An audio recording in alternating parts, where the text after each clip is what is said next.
Again, I do want to clarify a little bit about how it all comes together. Okay, when I wrote a blog about merchants not being able to read their merchant statement, if I just wrote that blog, and did everything that I did and just left it out there, okay, didn't have any Twitter, have any Facebook, anything, I would not be at the top of Google. Now, I could have paid somebody to do search engine optimization. I could have paid Google themselves to put an AdWord on the side to send somebody to my blog for 50 cents or whatever.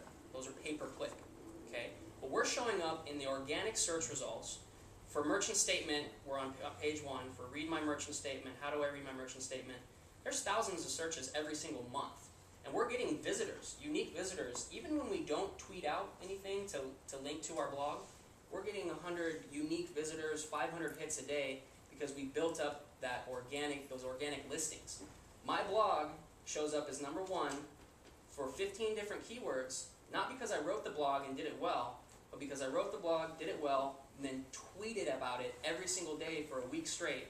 People retweeted it, and what you have, and how you're brought up into the search engines, and what you're paying for essentially with search engine optimization, is to have Google pick you up so you're on the top, so that when someone searches, when I search Google, I don't go to the second page at all. If you're on the first page, forget it, right? So there's 547,000 pages, and I'm number 1. And I wrote this 3 weeks ago. So the more people that click the link, the farther up the line you go? Is that the more people that click the link from Twitter to go to your blog, that counts as an incoming link to your blog. The more incoming links you have to your blog or website, okay, because you could be doing this to your e-commerce website where you sell your products, to sarahstrader.com where she's showcasing her products and her line. You can send the tweets or the links to anywhere. But wherever you're sending them, it's becoming an inbound link. And the more inbound links you have, the more qualified you are as a website within Google's eyes. The more relevant. The more relevant. Now, as the blog and me writing it and putting all those keywords in, that's just me simply preparing my website to be picked up by the search engines. That doesn't mean that I'm going to be there. You have to drive incoming links, inbound links, so that your website becomes qualified. And that is really where Twitter becomes extremely powerful, because now you know, based on, you'll see the numbers over time, and ours are gradually growing bigger and bigger and bigger every day for our website and for those that we do business with, because it's just a numbers game at that point. You have 1,000 followers. Generally, the idea, I think, the percentage is 1% of your followers. That's how many clicks you're roughly going to get. So if you have 1,000 followers, every time you tweet out, you should get about 10 clicks. You get 2,000 followers, 5,000, 10,000. You get up to 10,000, now every time you tweet, you get 100 clicks. You do that same tweet 5 times, 500 clicks, 500 unique visitors directly to your website or your blog or your whatever it is. Your Twitter is the marketing engine. It's the way that we connect with each other, find people that are interested in interior design, find people who just got a new house, who just got their living room flooded from the storm and is going to need all new furniture. You're finding those and you're building that following. Yeah, then you're pushing them to the blog, you're pushing them to the website. You're building your reputation in a public forum. And for Randy, what was it? You said second day or second week? Second week, It may take longer, but the idea is you continuously build and build and provide more and more content. And just like Brian and I, months ago we filmed a video on how to use a wireless terminal. We're just messing around. We didn't even know that we were using it for, we just threw it on YouTube and started getting some clicks. Now it's probably got like 500 or so clicks over a couple months or so, a few months.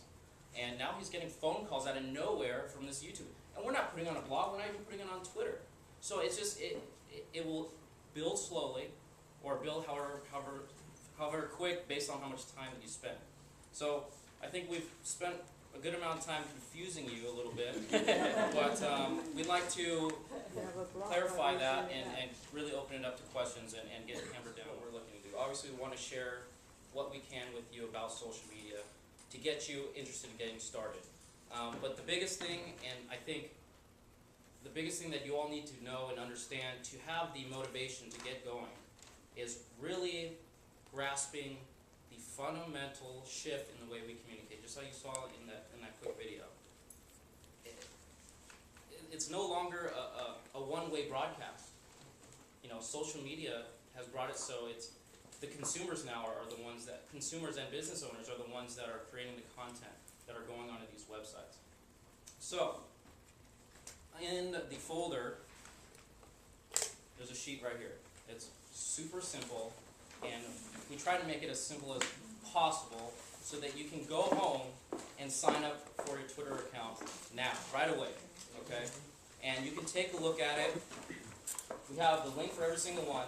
You just sign up for Twitter, you upload your profile, shows you how to link to existing networks, and search and target your followers, okay? And how to tweet, and of course, attend networking events. And this is just a quick little guide for you. And hopefully this is enough for you to be able to sign for Twitter in like 3 minutes tonight, okay? So we are here to give you all this information and show you how we might be able to help you as well. Martina, just take some time to, just one sec, take some time to let some of this sink in. Take some time to connect with Brian and I. You know, once you sit down and you talk with us for a little bit, it's a lot, things will become more clear. Trying to explain Facebook, Twitter, and blogging in an hour and a half is impossible, okay?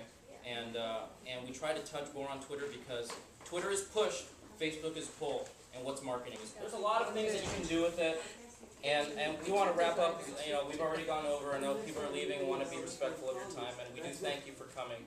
I hope it was helpful. Thank you. And